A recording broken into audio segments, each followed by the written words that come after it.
কি ঘটলো, আমি থাকতাম লালমাটিয়ায়, ওরা গাড়িতে বাসায় আসছিল, স্কুল শেষে আন্দোলন চলছিল একটা রাবা প্লাজার ঠিক সামনে, রাস্তায় বোমা বর্ষণ হয়েছে, ককটেল চার্জ হয়েছে। আমার বাচ্চারা যে গাড়িতে ছিল, আমার গাড়িতে ওর পাশের গাড়িটা বিধ্বস্ত হয়েছে, আহত হয়েছে। তো এরকম অনেক কিছু কাজ করতো যে এদের কোনো একটা জায়গায় যেখানে হেসে খেলে একটু বাঁচতে পারবে, যেহেতু এদেরকে আমরা পৃথিবীতে এনেছি, কোনো একটা জায়গায় ছেড়ে দিই। মানে এটা কিন্তু প্রথম একটা বিষয় ছিল আমার বাইরে চলে আসার বা সেটেল করার।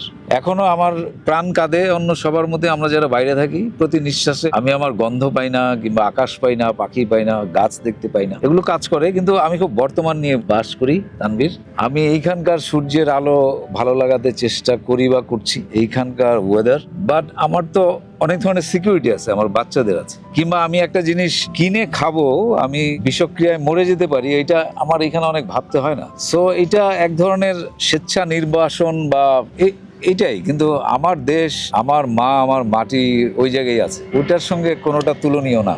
মানে এই যে আমাদের কথায় আড্ডায় বা আমাদের কথায় আসছিল আমাদের দেশের রাজনৈতিক অবস্থা, তো কেউ যখন আমাকে প্রশ্ন করে বা কোনো আলোচনা যখন শুরু হয়, আমি কিন্তু স্কিপ করার চেষ্টা করি। আমি এরকম ভাবি যে আমার তো এই দেশে বা অন্য একটা দেশে সেটেল করার কথা না, কিংবা ভাবারই কথা না, কিংবা আমাদের মতো যারা ভাবছে, যারা চলে আসছে, বিভিন্ন দেশে চলে যাচ্ছে, এই ডিজাস্টারের পরে একটা অভিভাবককে আমি বলতে শুনেছি যে এই দেশে আমরা বাঁচবো না, আমরা বাইরে চলে যাব, কোথাও চলে যাব।